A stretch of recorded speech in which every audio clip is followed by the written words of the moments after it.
بسم الله الرحمن الرحيم. يا أيها الناس اتقوا ربكم الذي خلقكم من نفس واحدة وخلق منها زوجها وبث منهما رجالا كثيرا ونساء،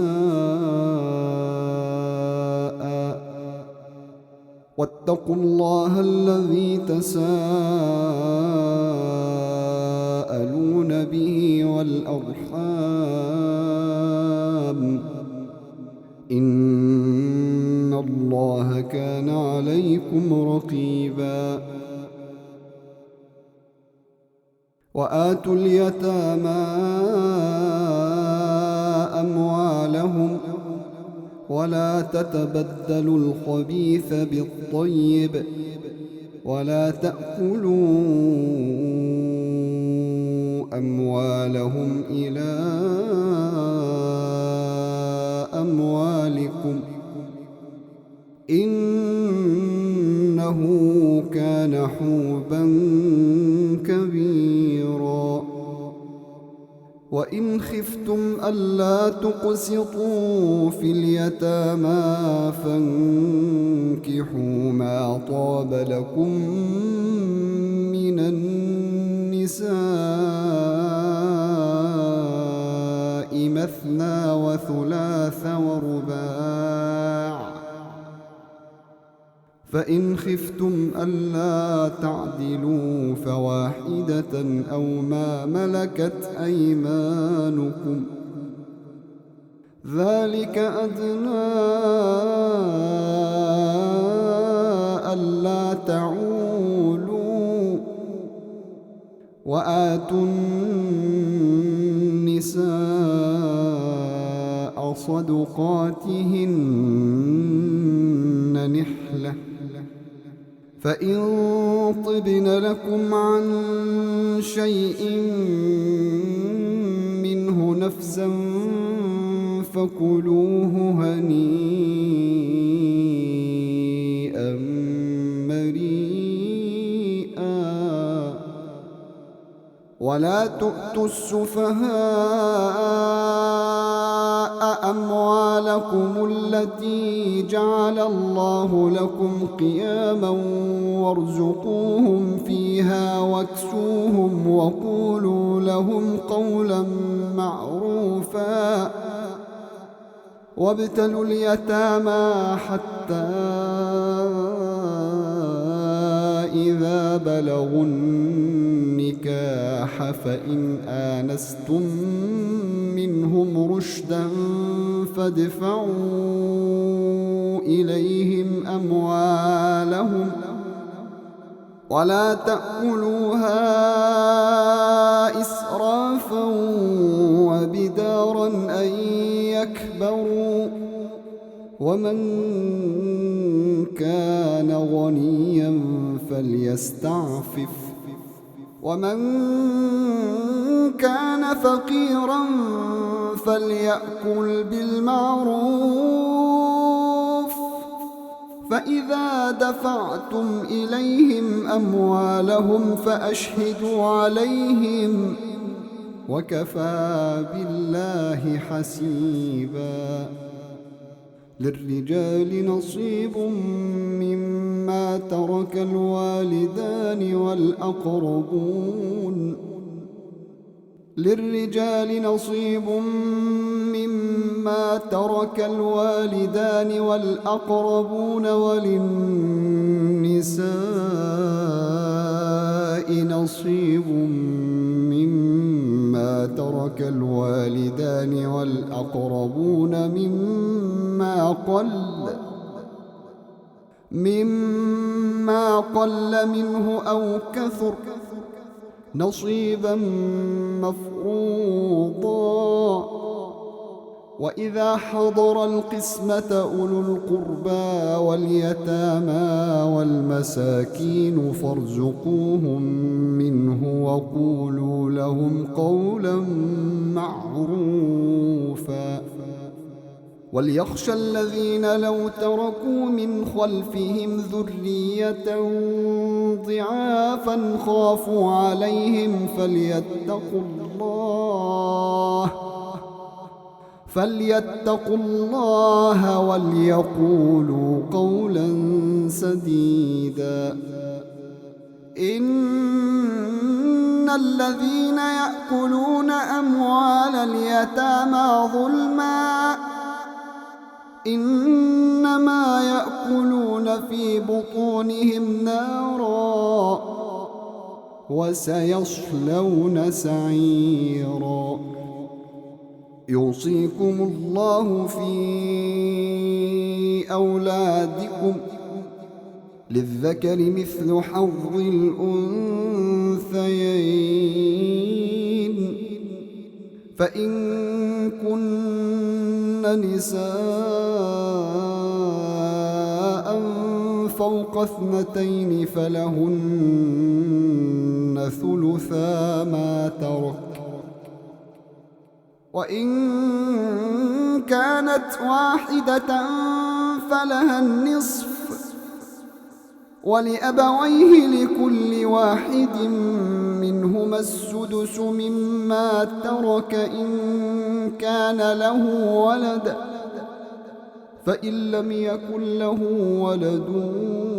وورثه أبواه فلأمه الثلث فإن كان له إخوة فلأمه السدس من بعد وصية يوصي بها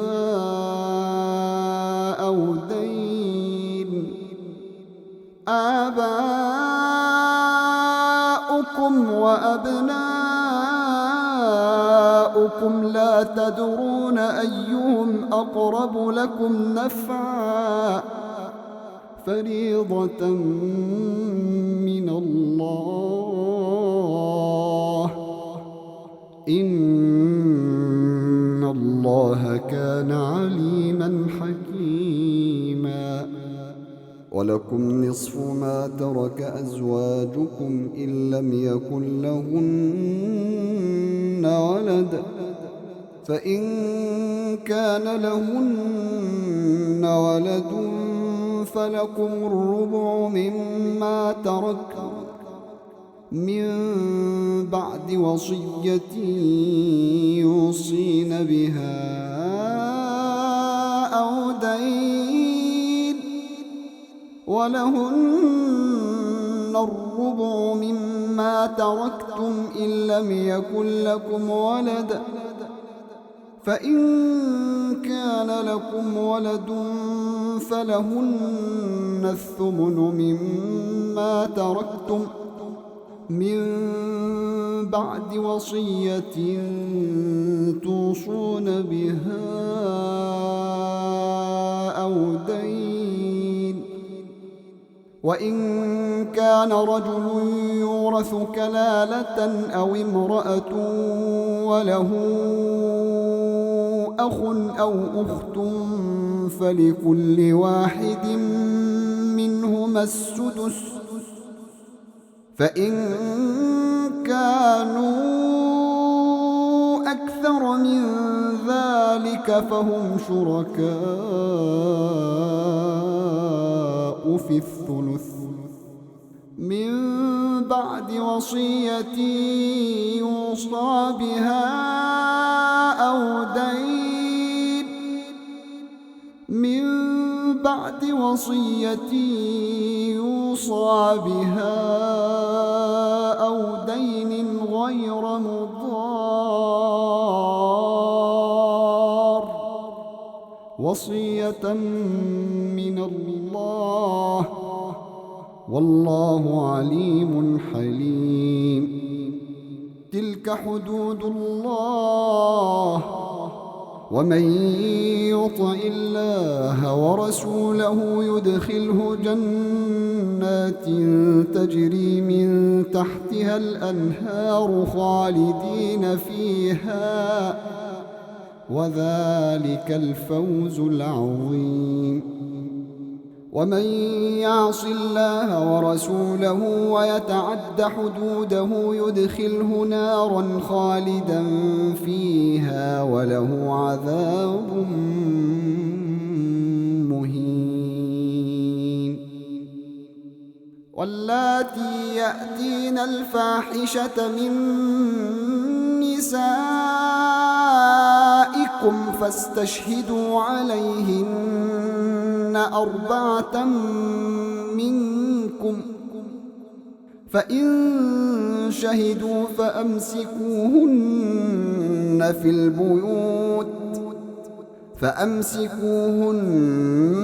في البيوت حتى يتوفاهن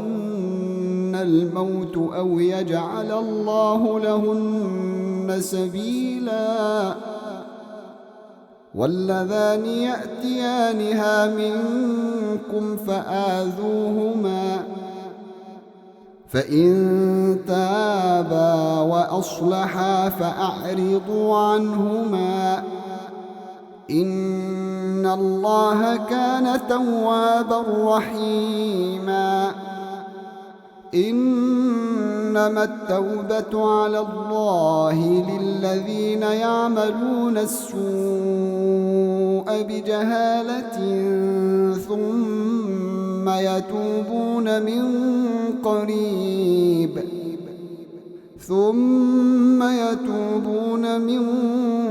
قريب فأولئك يتوب الله عليهم،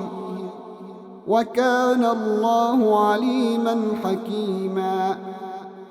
وليست التوبة للذين يعملون السيئات حتى إذا حضر أحدهم الموت قال إني تبت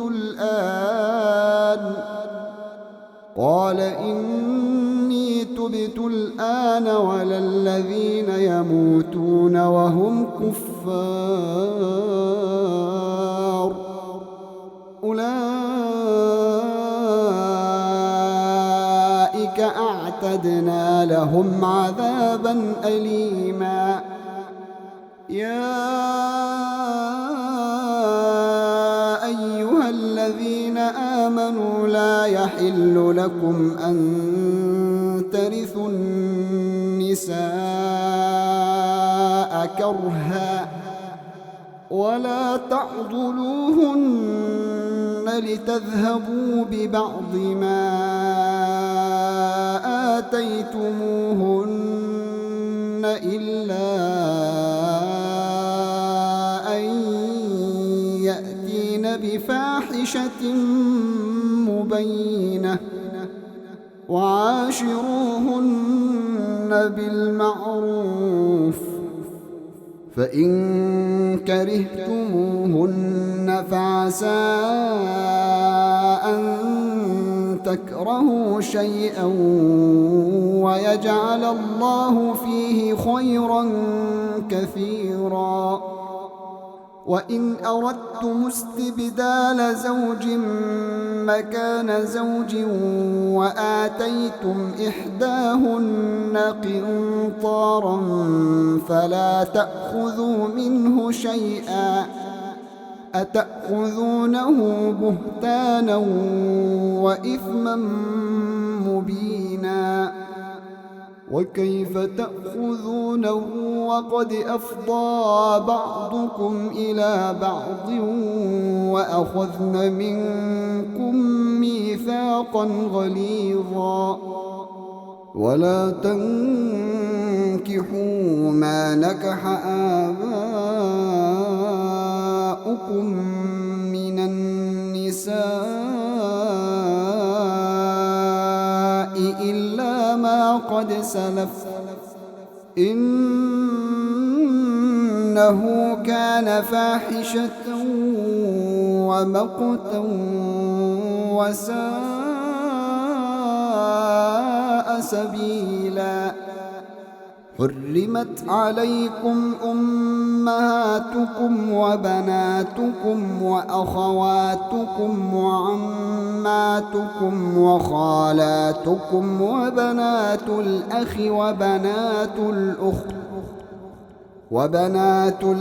وبنات الأخت وأمهاتكم اللاتي أرضعنكم وأخواتكم من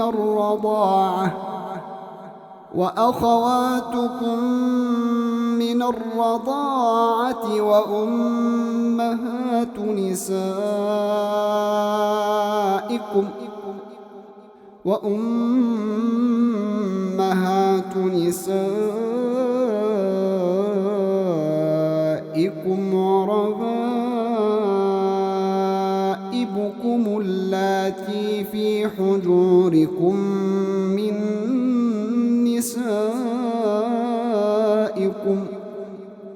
وربائبكم اللاتي في حجوركم من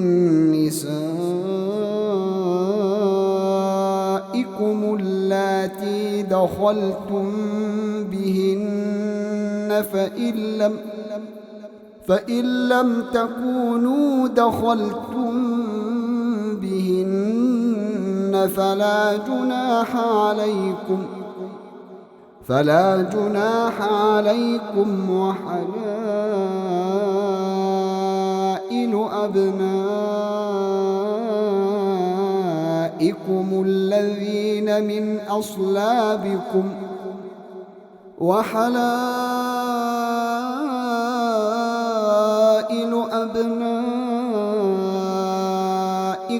الذين من أصلابكم وأن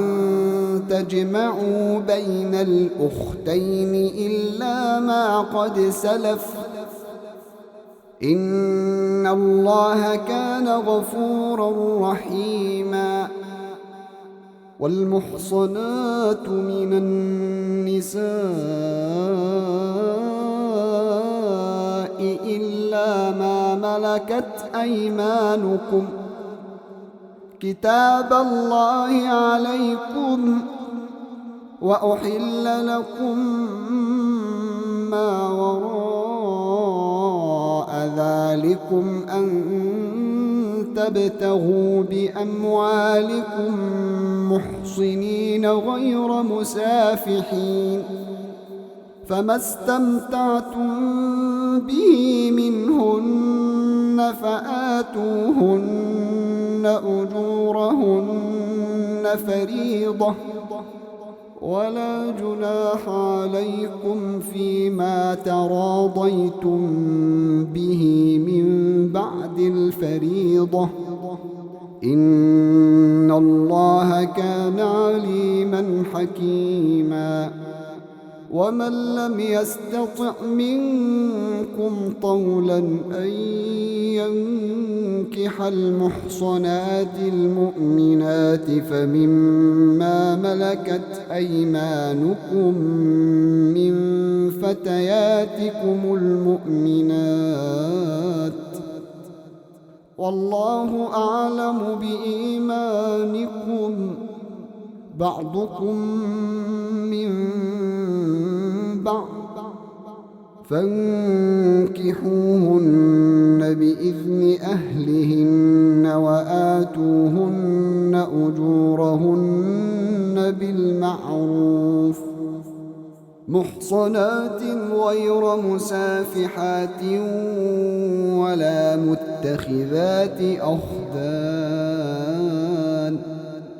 فإذا أحصن فإن أتين بفاحشة فعليهن نصف ما على المحصنات من العذاب، ذلك لمن خشي العنة منكم، وأن تصبروا خير لكم، والله غفور رحيم. يريد الله ليبين لكم ويهديكم سنن الذين من قبلكم ويتوب عليكم، والله عليم حكيم. والله يريد أن يتوب عليكم ويريد الذين يتبعون الشهوات أن تميلوا ميلا عظيما. يريد الله أن يخفف عنكم وخلق الإنسان ضعيفا. يا أيها الذين آمنوا لا تأكلوا أموالكم بينكم بالباطل إلا أن تكون تجارة عن تراض منكم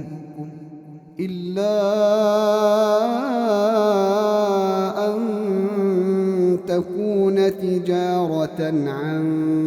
تراض منكم، ولا تقتلوا أنفسكم، إن الله كان بكم رحيما. ومن يفعل ذلك عدوانا وظلما فسوف نصليه نارا، وكان ذلك على الله يسيرا. إن تجتنبوا كبائر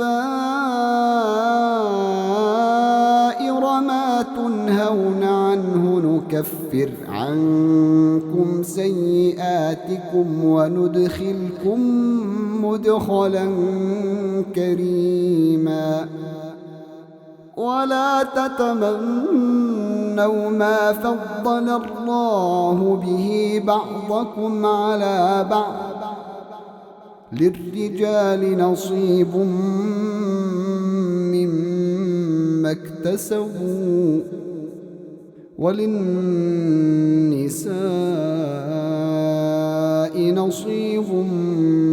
مما اكتسبن، واسألوا الله من فضله، إن الله كان بكل شيء عليما. ولكل جعلنا موالي مما ترك الوالدان والأقربون والذين عقدت أيمانكم فآتوهم نصيبهم، إن الله كان على كل شيء شهيدا. الرجال قوامون على النساء بما فضل الله بعضهم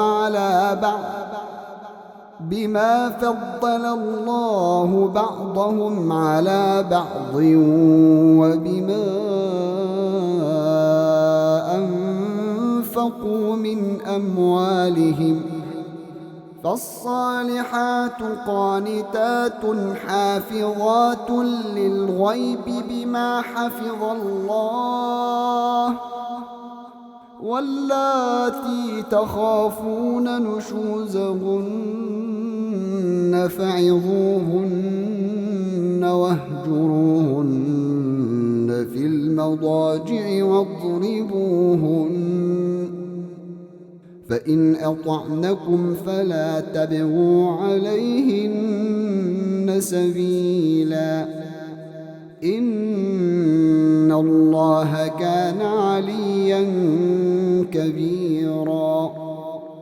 وإن خفتم شقاق بينهما فابعثوا حكما من أهله وحكما من أهلها إن يريدا إصلاحا يوفق الله بينهما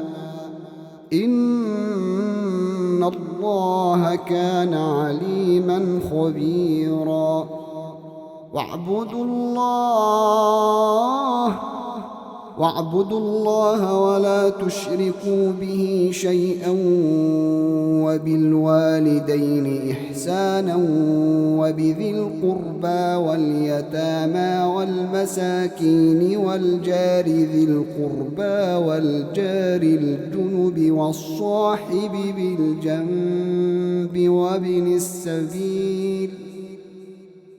والصاحب بالجنب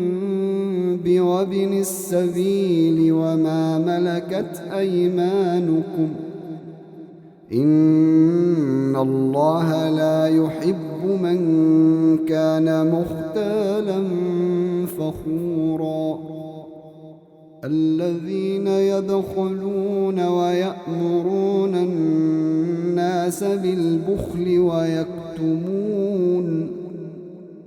ويكتمون ما آتاهم الله من فضله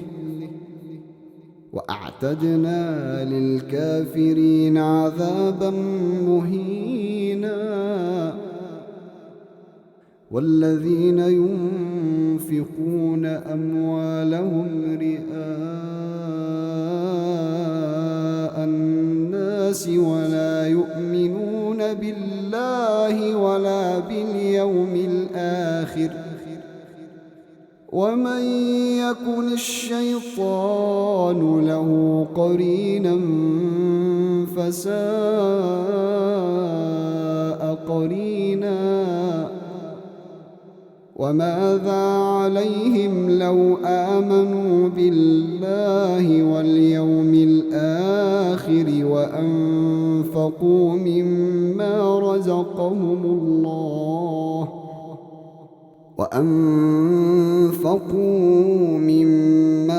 رزقهم الله وكان الله بهم عليما إن الله لا يظلم مثقال ذرة وإن تك حسنة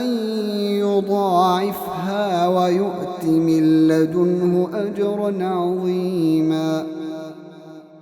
فكيف إذا جئنا من كل بسم الله الرحمن الرحيم يا أيها الناس اتقوا ربكم الذي خلقكم من نفس واحدة وخلق منها زوجها وبث منهما رجالا كثيرا ونساء واتقوا الله الذي تساءلون به والأرحام إن الله كان عليكم رقيبا وآتوا اليتامى أموالهم ولا تتبدلوا الخبيث بالطيب ولا تأكلوا أموالهم إلى أموالكم إنه كان حوبا كبيرا وإن خفتم ألا تقسطوا في اليتامى فانكحوا ما طاب لكم من النساء مثنى وثلاث ورباع فإن خفتم ألا تعدلوا فواحدة أو ما ملكت أيمانكم ذلك أدنى ألا تعولوا وآتوا النساء صدقاتهن نحلة فإن طبن لكم عن شيء منه نفسا فكلوه هنيئا مريئا ولا تؤتوا السفهاء أموالكم التي جعل الله لكم قياما وارزقوهم فيها واكسوهم وقولوا لهم قولا معروفا وابتلوا اليتامى حتى إذا بلغوا النكاح فإن آنستم منهم رشدا فادفعوا إليهم أموالهم ولا تأكلوها إسرافا وبدارا أن يكبروا ومن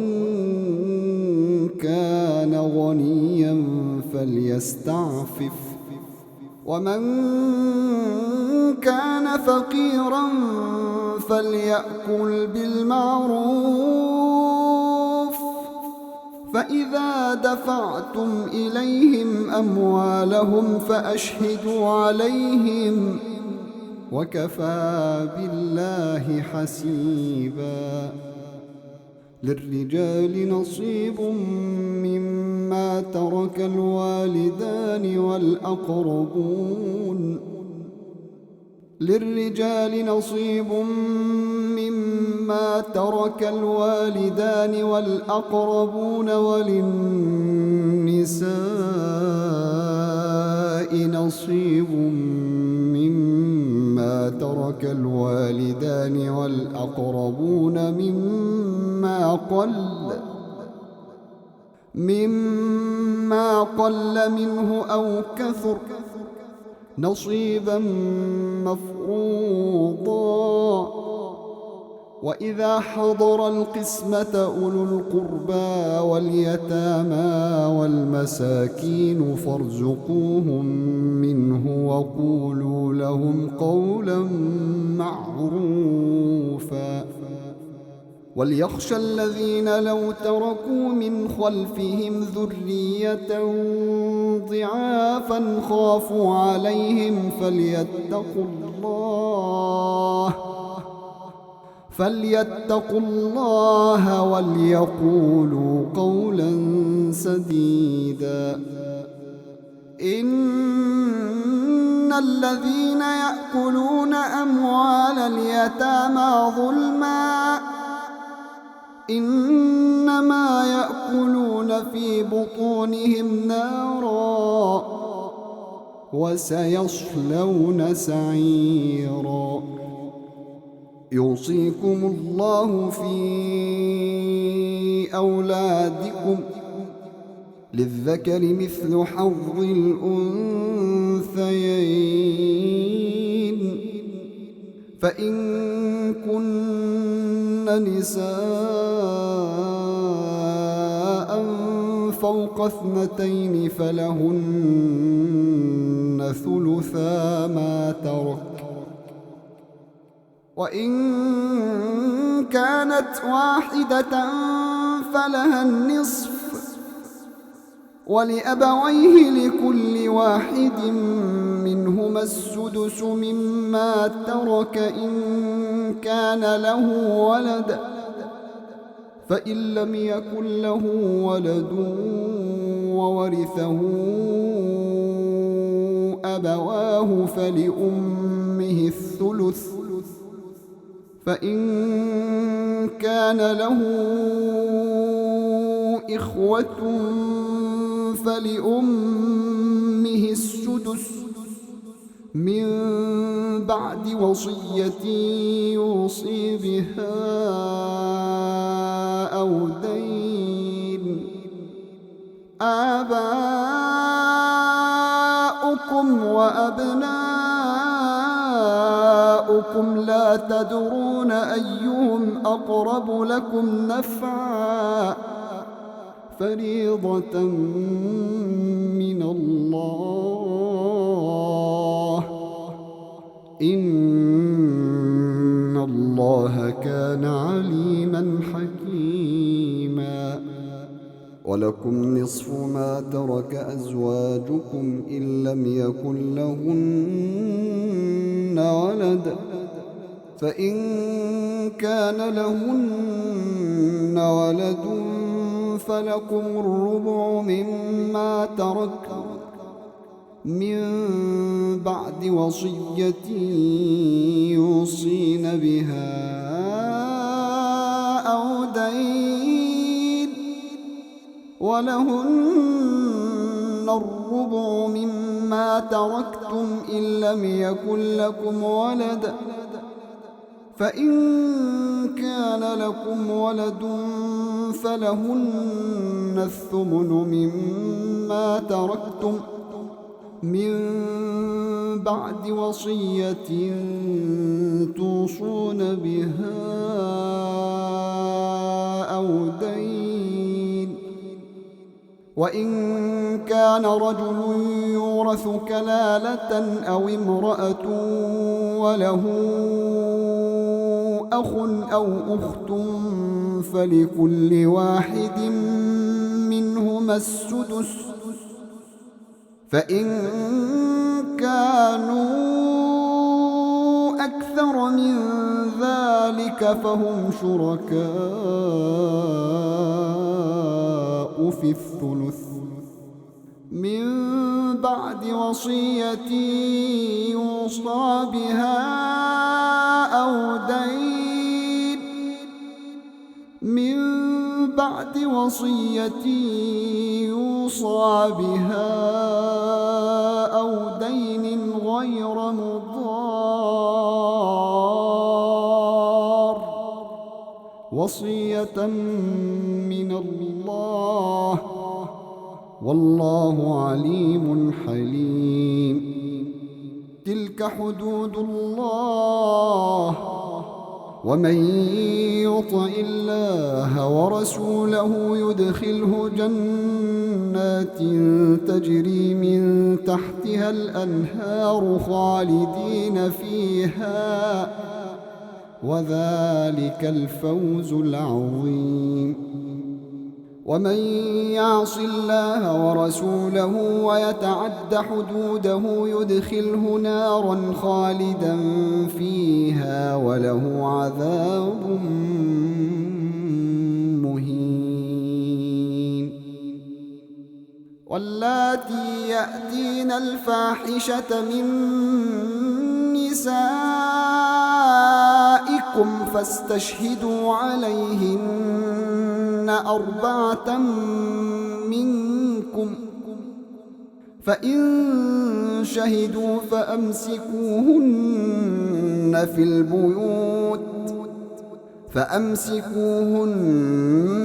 في البيوت حتى يتوفاهن الموت أو يجعل الله لهن سبيلا. واللذان يأتيانها منكم فآذوهما فإن تابا وأصلحا فأعرضوا عنهما إن الله كان توابا رحيما. إنما التوبة على الله للذين يعملون السوء بجهالة ثم يتوبون من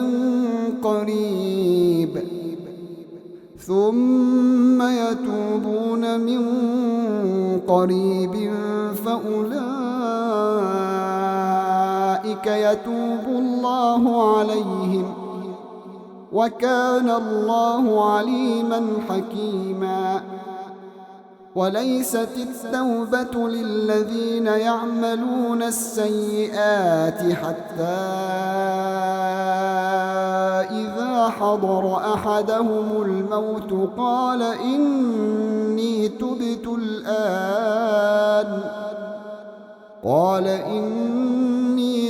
الآن ولا الذين يموتون وهم كفار أولئك أعتدنا لهم عذابا أليما. يا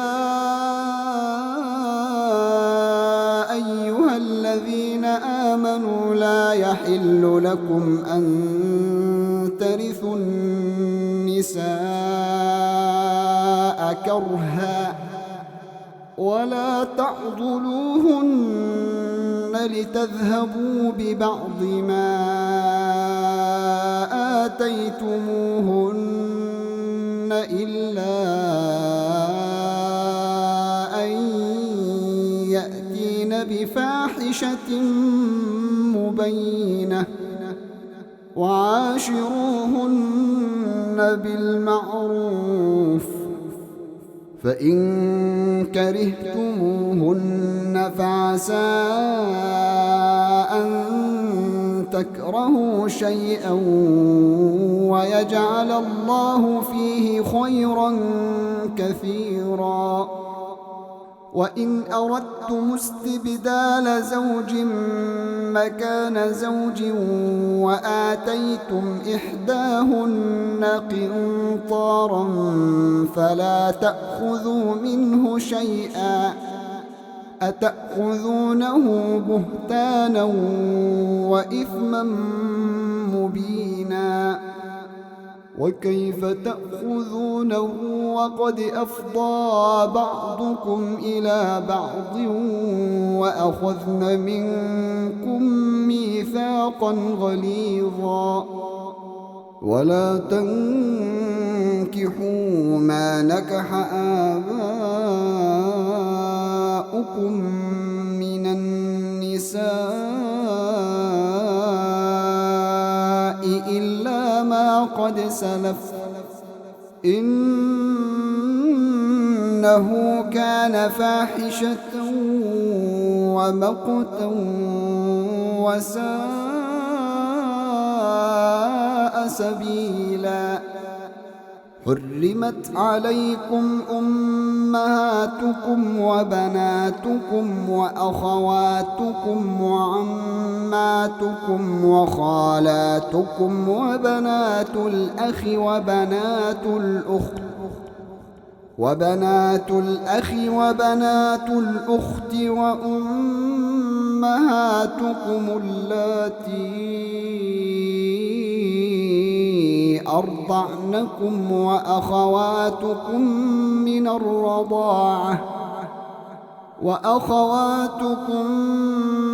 الرضاعة وأمهات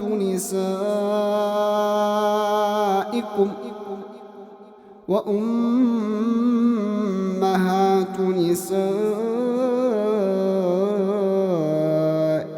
وربائبكم اللاتي في حجوركم من نسائكم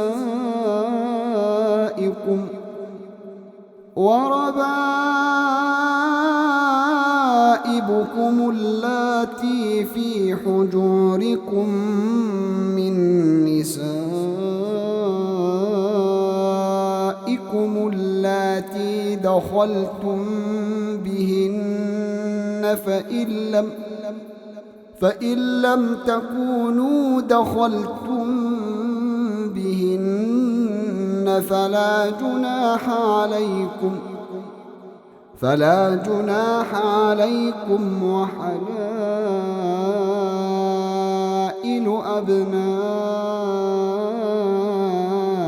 أبنائكم الذين من أصلابكم وحلائل أبنائكم الذين من أصلابكم وأن تجمعوا بين الأختين إلا ما قد سلف إن الله كان غفورا رحيما. والمحصنات من النساء إلا ما ملكت أيمانكم كتاب الله عليكم وأحل لكم ما وراء ذلكم أن تبتغوا بأموالكم محصنين غير مسافحين فما استمتعتم به منهن فآتوهن أجورهن فريضة ولا جناح عليكم فيما تراضيتم به من بعد الفريضة إن الله كان عليما حكيما. ومن لم يستطع منكم طولا أن ينكح المحصنات المؤمنات فمما ملكت أيمانكم من فتياتكم المؤمنات والله أعلم بإيمانكم بعضكم من بعض فانكحوهن بإذن أهلهن وآتوهن أجورهن بالمعروف محصنات غير مسافحات ولا متخذات أخدان فإذا أحصن فإن أتين بفاحشة فعليهن نصف ما على المحصنات من العذاب ذلك لمن خشي العنة منكم وأن تصبروا خير لكم والله غفور رحيم. يريد الله ليبين لكم ويهديكم سنن الذين من قبلكم ويتوب عليكم والله عليم حكيم. والله يريد أن يتوب عليكم ويريد الذين يتبعون الشهوات أن تميلوا ميلا عظيما. يريد الله أن يخفف عنكم وخلق الإنسان ضعيفا. يا أيها الذين آمنوا لا تأكلوا أموالكم بينكم بالباطل إلا أن تكون تجارة عن تراض منكم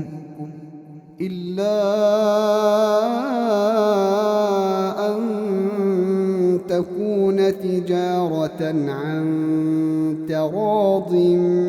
منكم ولا تقتلوا أنفسكم إن الله كان بكم رحيما. ومن يفعل ذلك عدوانا وظلما فسوف نصليه نارا وكان ذلك على الله يسيرا. إن تجتنبوا كبائر وما تنهون عنه نكفر عنكم سيئاتكم وندخلكم مدخلا كريما. ولا تتمنوا ما فضل الله به بعضكم على بعض، للرجال نصيب مما اكتسبوا وللنساء نصيب مما اكتسبن واسألوا الله من فضله إن الله كان بكل شيء عليما. ولكل جعلنا موالي مما ترك الوالدان والأقربون والذين عقدت أيمانكم فآتوهم نصيبهم إن الله كان على كل شيء شهيدا. الرجال قوامون على النساء بما فضل الله بعضهم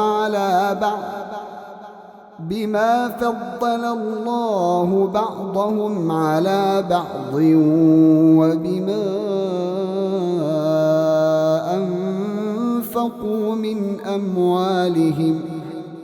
فالصالحات قانتات حافظات للغيب بما حفظ الله،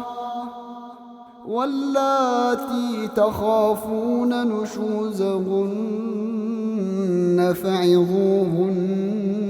واهجروهن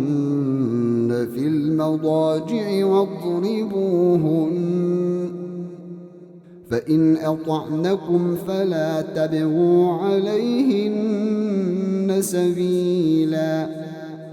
إن الله كان عليا كبيرا.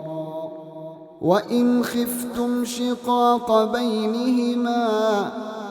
فابعثوا حكما من أهله وحكما من أهلها إن يريدا إصلاحا يوفق الله بينهما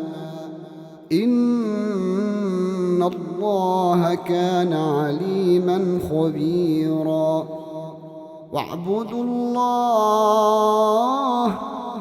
واعبدوا الله ولا تشركوا به شيئا وبالوالدين إحسانا وبذي القربى واليتامى والمساكين والجار ذي القربى والجار الجنب والصاحب بالجنب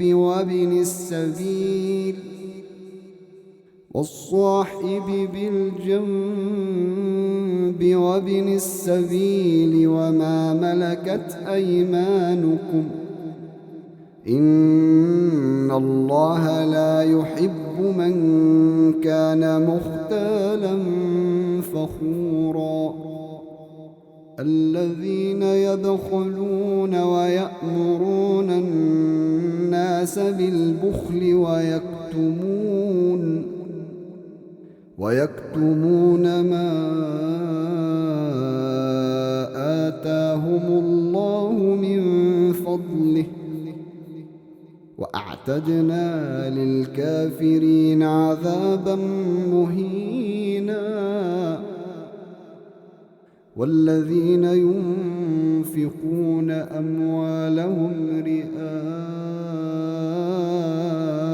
الناس ولا يؤمنون بالله ولا باليوم الآخر ومن يكن الشيطان له قرينا فساء قرينا. وماذا عليهم لو آمنوا بالله واليوم الآخر وأنفقوا مما رزقهم الله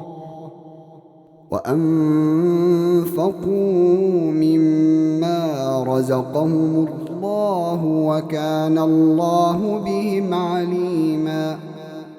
إن الله لا يظلم مثقال ذرة وإن تك حسنة يضاعفها ويؤت من لدنه أجرا عظيما فكيف إذا جئنا من كل أمة بشهيد وجئنا بك على هؤلاء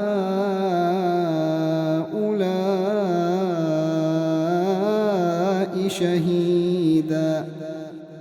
يومئذ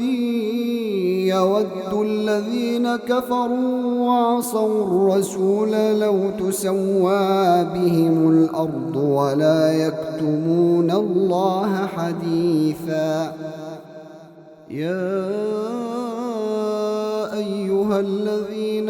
آمنوا لا تقربوا الصلاة وأنتم سكارى حتى تعلموا ما تقولون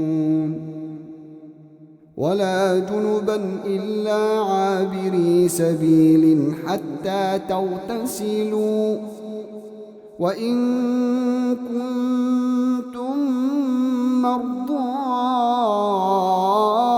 أو على سفر أو جاء أحد منكم من الغائط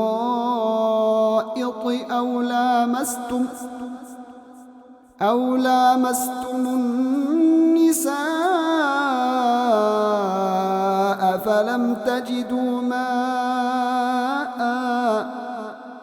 فلم تجدوا ماء فتيمموا صعيدا طيبا فامسحوا بوجوهكم وأيديكم إن الله كان عفوا غفورا ألم تر إلى الذين أوتوا نصيبا من الكتاب يشترون الضلالة ويريدون أن تضلوا السبيل والله أعلم بأعدائكم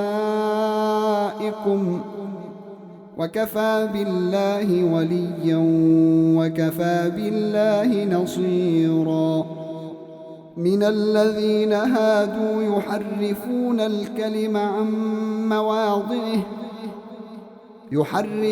الكلم عن مواضعه ويقولون سمعنا وعصينا واسمع غير مسمع وراعنا ليا بألسنتهم وطعنا في الدين ولو أنهم قالوا سمعنا وأطعنا واسمع وانظرنا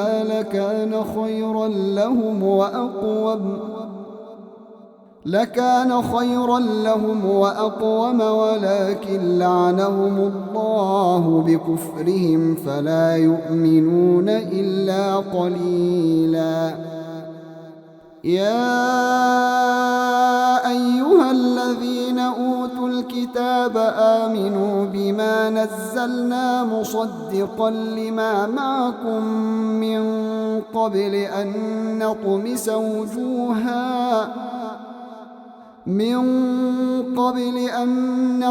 وجوها فنردها على أدبارها أو نلعنهم كما لعنا أصحاب السبت وكان أمر الله مفعولا إن الله لا يغفر أن يشرك به ويغفر ما دون ذلك لمن يشاء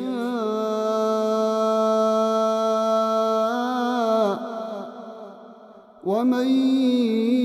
يشرك بالله فقد افترى إثما عظيما ألم تر إلى الذين يزكون أنفسهم بل الله يزكي من يشاء ولا يظلمون فتيلا انظر كيف يفترون على الله الكذب وكفى به إثما مبينا ألم تر إلى الذين أوتوا نصيبا من الكتاب يؤمنون بالجبت والطاغوت ويقولون للذين كفروا هؤلاء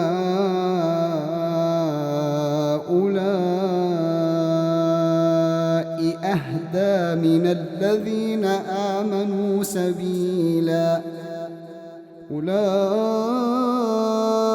الذين لعنهم الله ومن يلعن الله فلن تجد له نصيرا أم لهم نصيب من الملك فإذا لا يؤتون الناس نقيرا أم يحسدون الناس على ما آتاهم الله من فضله فقد آتينا آل إبراهيم الكتاب والحكمة وآتيناهم ملكا عظيما فمنهم من آمن به ومنهم من صد عنه وكفى بجهنم سعيرا إن الذين كفروا بآياتنا سوف نصليهم نارا كلما نضجت جلودهم بدلناهم جلودا غيرها ليذوقوا العذاب إن الله كان عزيزا حكيما والذين آمنوا وعملوا الصالحات سندخلهم جنات تجري من تحتها الأنهار خالدين فيها أبدا لهم فيها أزواج مطهرة وندخلهم ظلا ظليلا إن الله يأمركم أن تؤدوا الأمانات إلى أهلها وإذا حكمتم بين الناس أن تحكموا بالعدل إن الله نعم ما يعظكم به إن الله كان سميعا بصيرا يا أيها الذين آمنوا أطيعوا الله وأطيعوا الرسول يا أيها الذين آمنوا أطيعوا الله وأطيعوا الرسول وأولي الأمر منكم فإن تنازعتم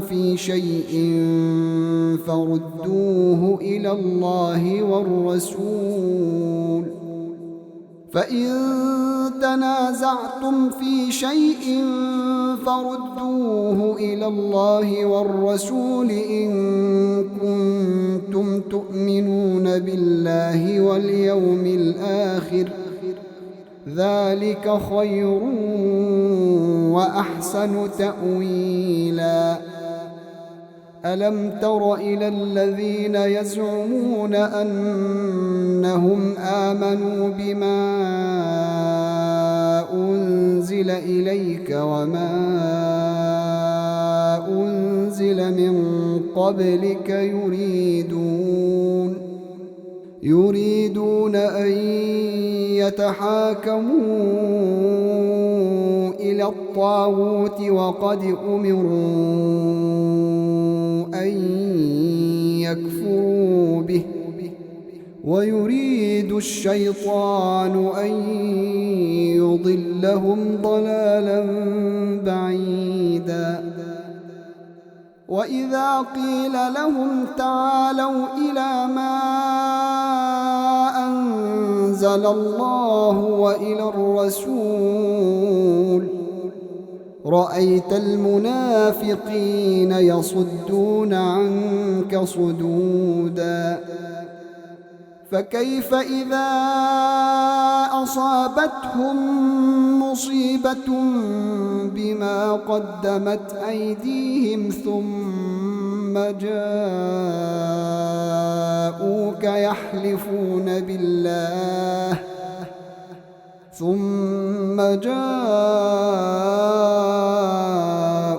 يحلفون بالله إن أردنا إلا إحسانا وتوفيقا أولئك الذين يعلم الله ما في قلوبهم فأعرض عنهم وعظهم وقل لهم في أنفسهم قولا بليغا وما أرسلنا من رسول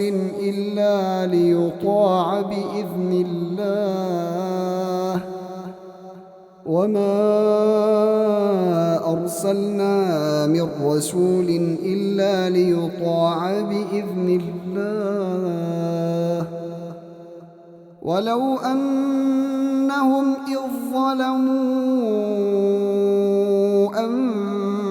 أنفسهم جاءوك فاستغفروا الله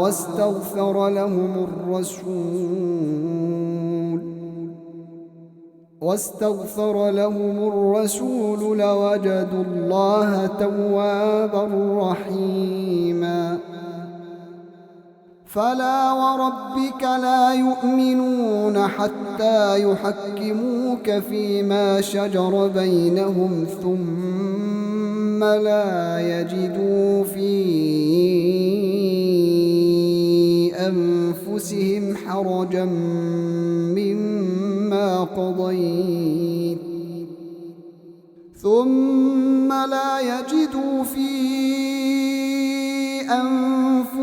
حرجا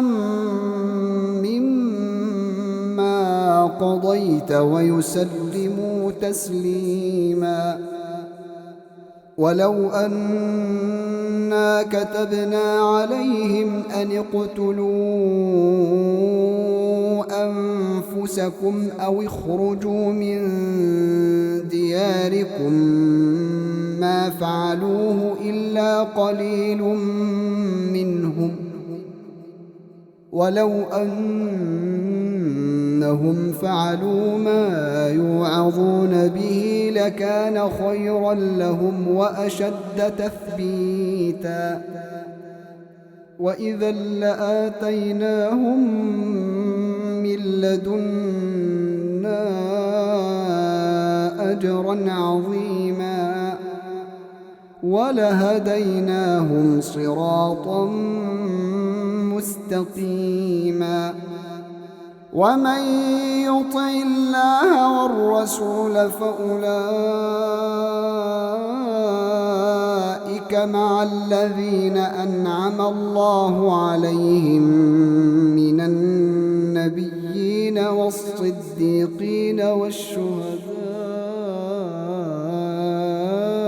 والصالحين وحسن أولئك رفيقا ذلك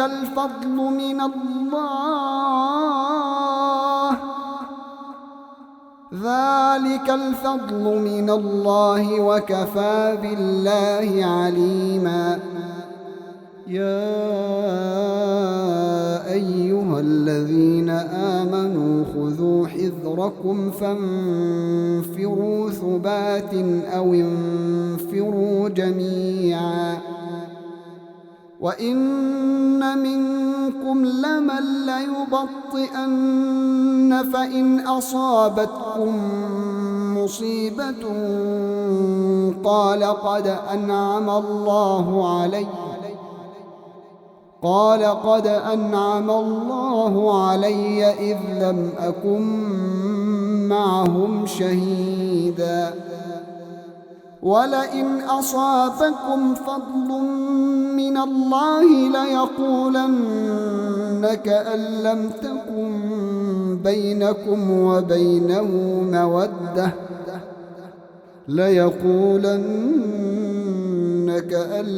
تكن بينكم وبينه مودة يا ليتني كنت معهم كأن لم تكن بينكم وبينه مودة يا ليتني كنت معهم فأفوز فوزا عظيما فليقاتل في سبيل الله الذين يشرون الحياة الدنيا بالآخرة ومن يقاتل في سبيل الله فيقتل أو يغلب فسوف نؤتيه أجرا عظيما وما لكم لا تقاتلون في سبيل الله والمستضعفين من الرجال والنساء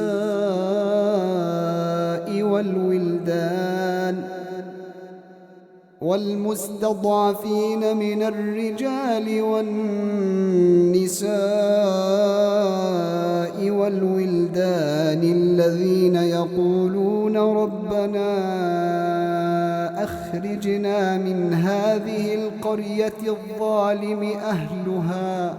الذين يقولون ربنا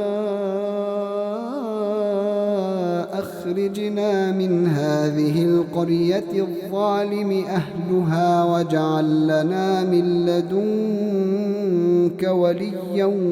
واجعل لنا من لدنك نصيرا الذين آمنوا يقاتلون في سبيل الله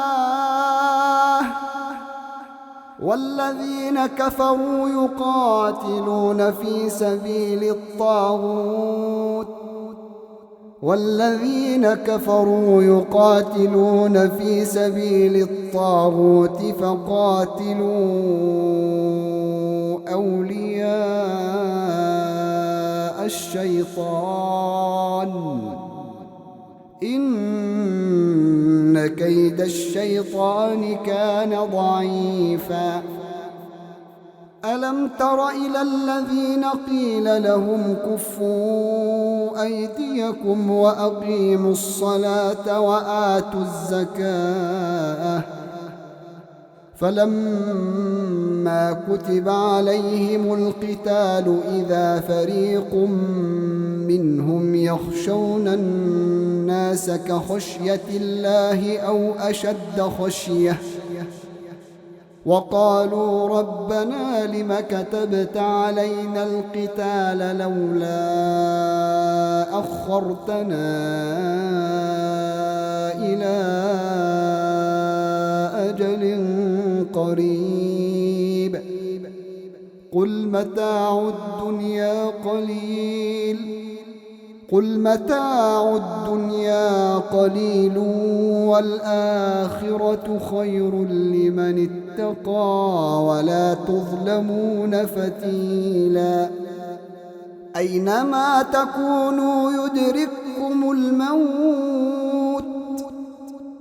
أينما تكونوا يدرككم الموت ولو كنتم في بروج مشيدة وإن تصبهم حسنة يقولوا هذه من عند الله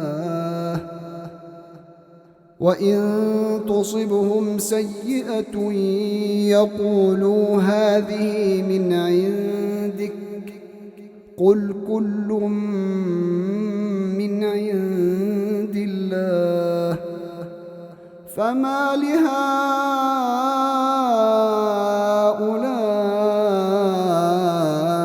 القوم لا يكادون يفقهون حديثا ما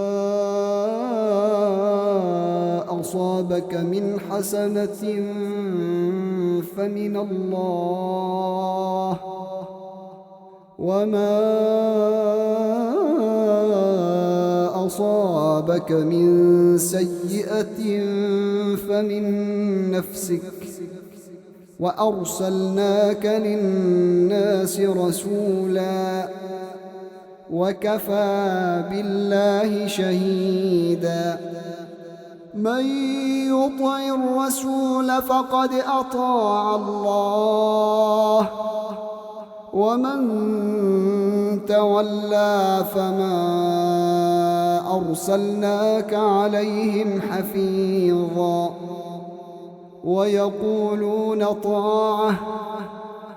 ويقولون طاعة فإذا برزوا من عندك بيت طائفة منهم غير الذي تقول والله يكتب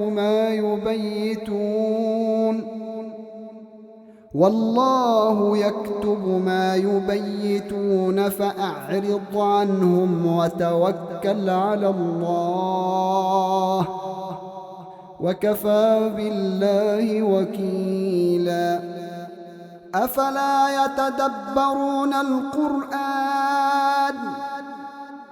ولو كان من عند غير الله لوجدوا فيه اختلافا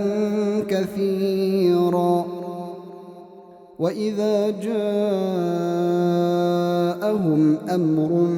من الأمن أو الخوف أذاعوا به ولو ردوه إلى الرسول وإلى أولي الأمر منهم لعلمه الذين يستنبطونه منهم ولولا فضل الله عليكم ورحمته لاتبعتم الشيطان إلا قليلا فقاتل في سبيل الله لا تكلف إلا نفسك وحرض المؤمنين عسى الله أن يكف بأس الذين كفروا والله أشد بأسا وأشد تنكيلا من يشفع شفاعة حسنة يكن له نصيب منها ومن يشفع شفاعة سيئة يكن له كفل منها وكان الله على كل شيء مقيتا وإذا حييتم بتحية فحيوا بأحسن منها أو ردوها إن الله كان على كل شيء حسيبا. الله لا إله إلا هو ليجمعنكم إلى يوم القيامة لا ريب فيه ومن أصدق من الله حديثا. فما لكم في المنافقين فئتين والله أركسهم بما كسبوا أتريدون أن تهدوا من أضل الله ومن يضلل الله فلن تجد له سبيلا. ودوا لو تكفرون كما كفروا فتكونون سواء فلا تتخذوا منهم أولياء حتى يهاجروا في سبيل الله فإن تولوا فخذوهم واقتلوهم حيث وجدتموهم ولا تتخذوا منهم وليا ولا نصيرا إلا الذين يصلون إلى قوم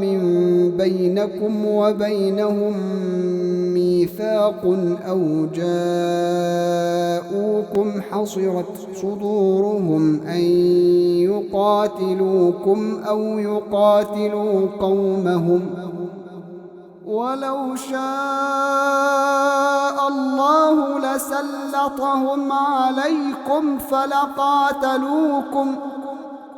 فإن اعتزلوكم فلم يقاتلوكم وألقوا إليكم السلم فما جعل الله لكم عليهم سبيلا.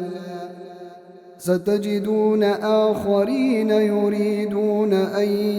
يأمنوكم ويأمنوا قومهم كلما ردوا إلى الفتنة أركسوا فيها فإن لم يعتزلوكم ويلقوا إليكم السلم ويكفوا أيديهم فخذوهم واقتلوهم حيث ثقفتموهم وأولئكم جعلنا لكم عليهم سلطانا مبينا. وما كان لمؤمن أن يقتل مؤمنا إلا خطأ ومن قتل مؤمنا خطأ فتحرير رقبة مؤمنة ودية مسلمة إلى أهله إلا أن يصدقوا فإن كان من قوم عدو لكم وهو مؤمن فتحرير رقبة مؤمنة وإن كان من قوم بينكم وبينهم ميثاق فدية مسلمة إلى أهله وتحرير رقبة مؤمنة فمن لم يجد فصيام شهرين متتابعين توبة من الله وكان الله عليما حكيما. ومن يقتل مؤمنا متعمدا فجزاؤه ومن يقتل مؤمنا متعمدا فجزاؤه جهنم خالدا فيها وغضب الله عليه ولعنه وأعد له عذابا عظيما. يا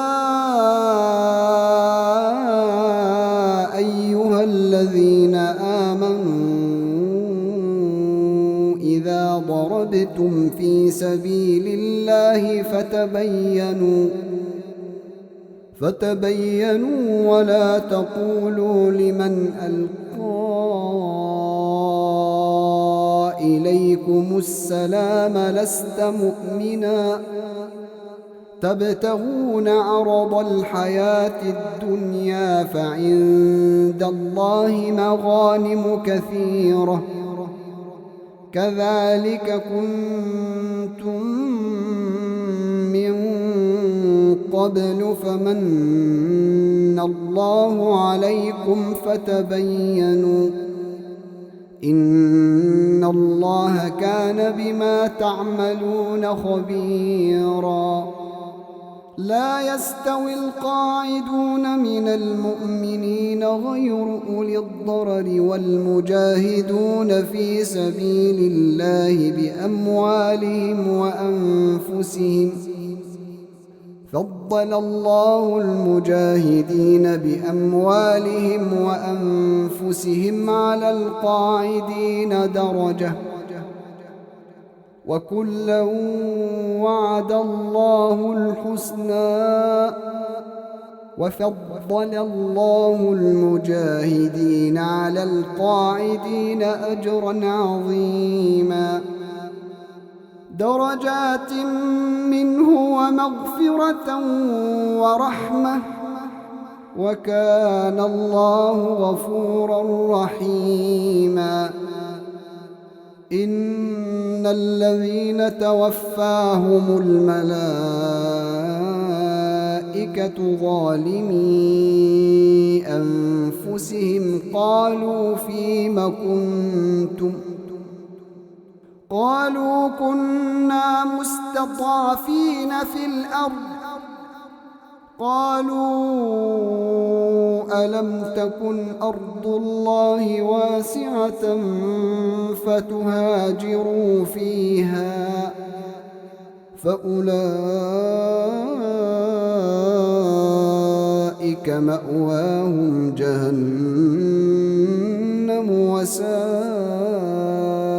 مصيرا.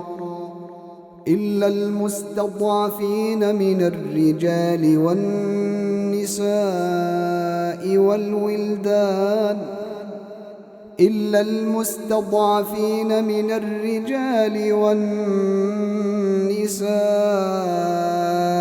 والولدان لا يستطيعون حيلة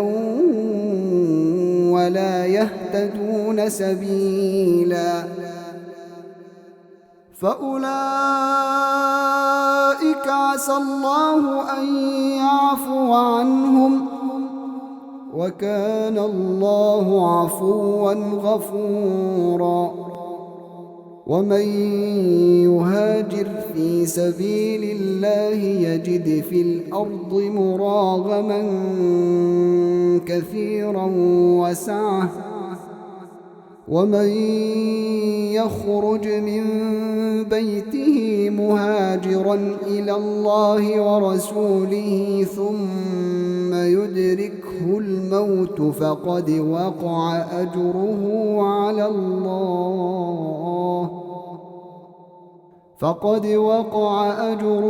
على الله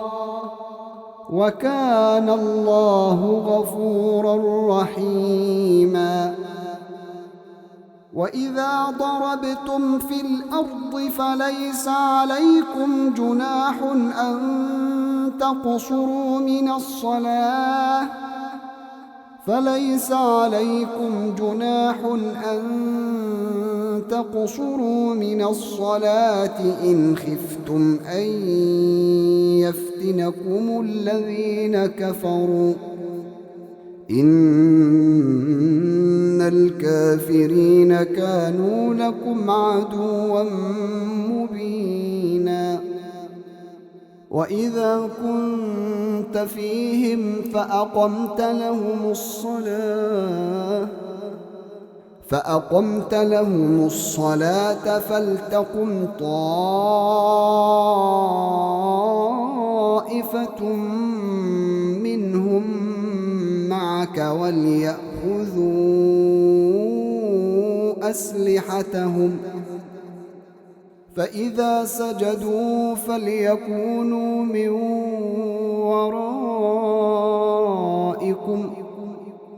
فإذا سجدوا فليكونوا من ورائكم ولتأت طائفة أخرى لم يصلوا فليصلوا معك وليأخذوا حذرهم وأسلحتهم ود الذين كفروا لو تغفلون عن أسلحتكم وأمتعتكم فيميلون عليكم ميلة واحدة ولا جناح عليكم إن كان بكم أذى من مطر أو كنتم مرضى أن تضعوا أسلحتكم وخذوا حذركم إن الله أعد للكافرين عذابا مهينا فإذا قضيتم الصلاة فاذكروا الله قياما وقعودا وعلى جنوبكم فإذا اطمأننتم فأقيموا الصلاة إن الصلاة كانت على المؤمنين كتابا موقوتا ولا تهنوا في ابتغاء القوم إن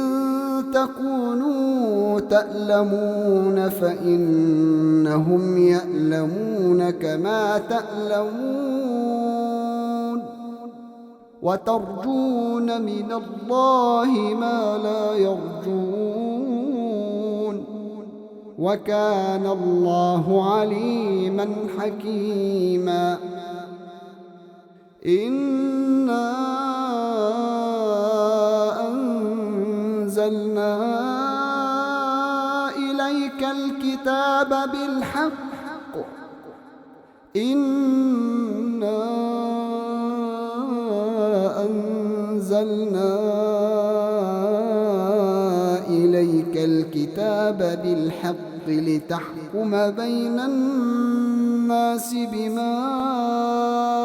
أراك الله ولا تكن للخائنين خصيما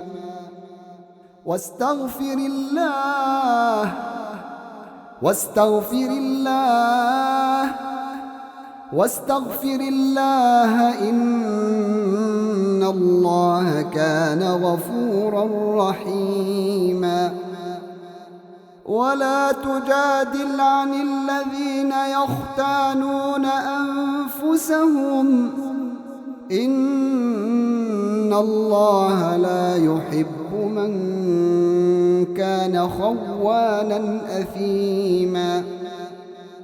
يستخفون من الناس ولا يستخفون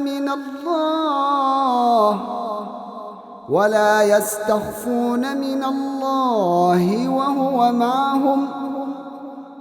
ولا يستخفون من الله وهو معهم إذ يبيتون ما لا يرضى من القول وكان الله بما يعملون محيطا ها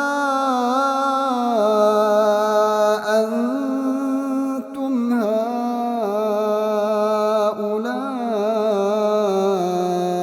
جادلتم عنهم في الحياة الدنيا فمن يجادل الله عنهم يوم القيامة أم من يكون عليهم وكيلا ومن يعمل سوءا أو يظلم نفسه ثم يستغفر الله يجد الله غفورا رحيما ومن يكسب إثما فإنما يكسبه على نفسه وكان الله عليما حكيما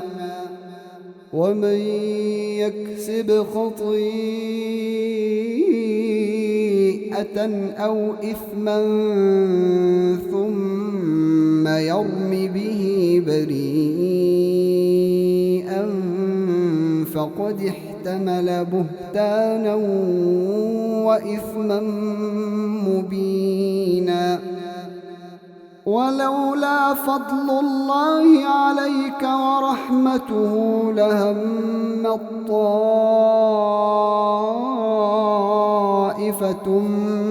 منهم أن يضلوك وما يضلون إلا أنفسهم وما يضرونك من شيء وأنزل الله عليك الكتاب والحكمة وعلمك ما لم تكن تعلم وكان فضل الله عليك عظيما لا خير في كثير من نجواهم إلا من أمر بصدقة أو معروف أو إصلاح بين الناس ومن يفعل ذلك ابتغاء مرضات الله فسوف نؤتيه أجرا عظيما ومن يشاقق الرسول من بعد ما تبين له الهدى ويتبع غير سبيل المؤمنين نوله ما تولى ونصله جهنم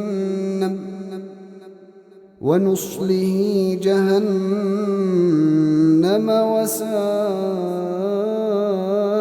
مصيرا إن الله لا يغفر أن يشرك به إن الله لا يغفر أن يشرك به ويغفر ما دون ذلك لمن يشاء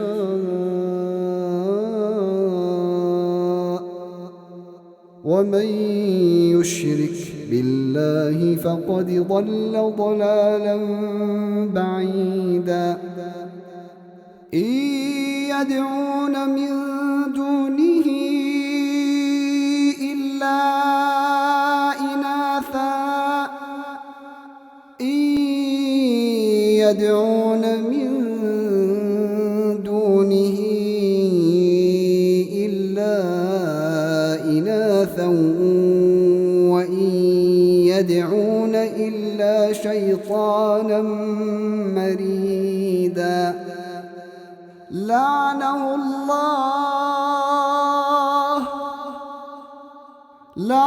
الله وقال لأتخذن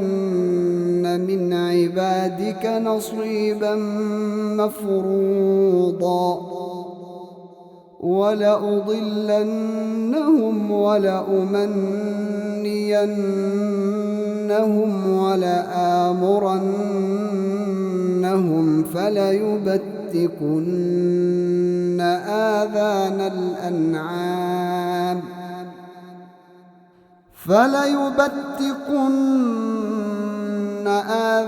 الأنعام ولآمرنهم فليغيرن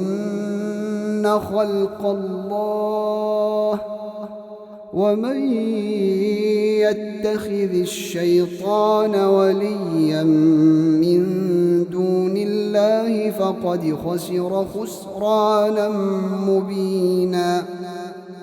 يعدهم ويمنيهم وما يعدهم الشيطان إلا غرورا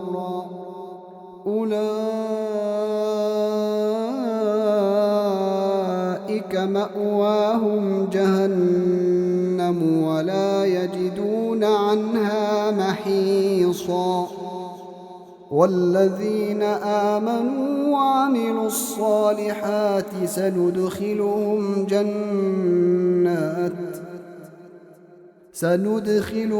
جنات تجري من تحتها الأنهار خالدين فيها أبدا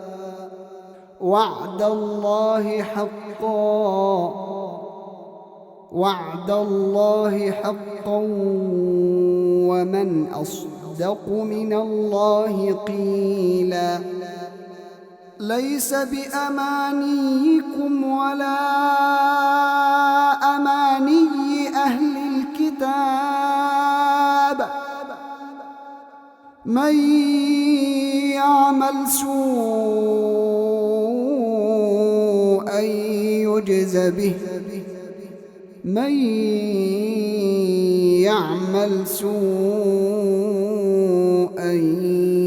يجز به ولا يجد له من دون الله وليا ولا نصيرا ومن يعمل من الصالحات من ذكر أو أنثى وهو مؤمن فأولئك يدخلون الجنة ولا يظلمون نقيرا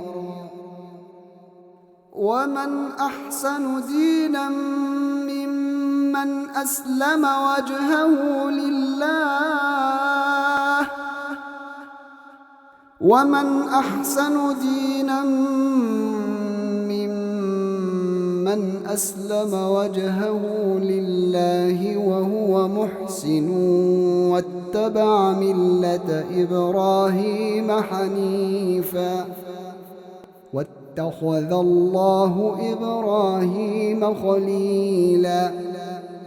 ولله ما في السماوات وما في الأرض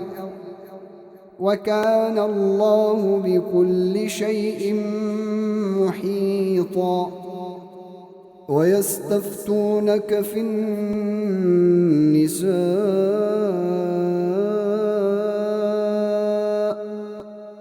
قل الله يفتيكم فيهن وما يتلى عليكم في الكتاب في يتامى النساء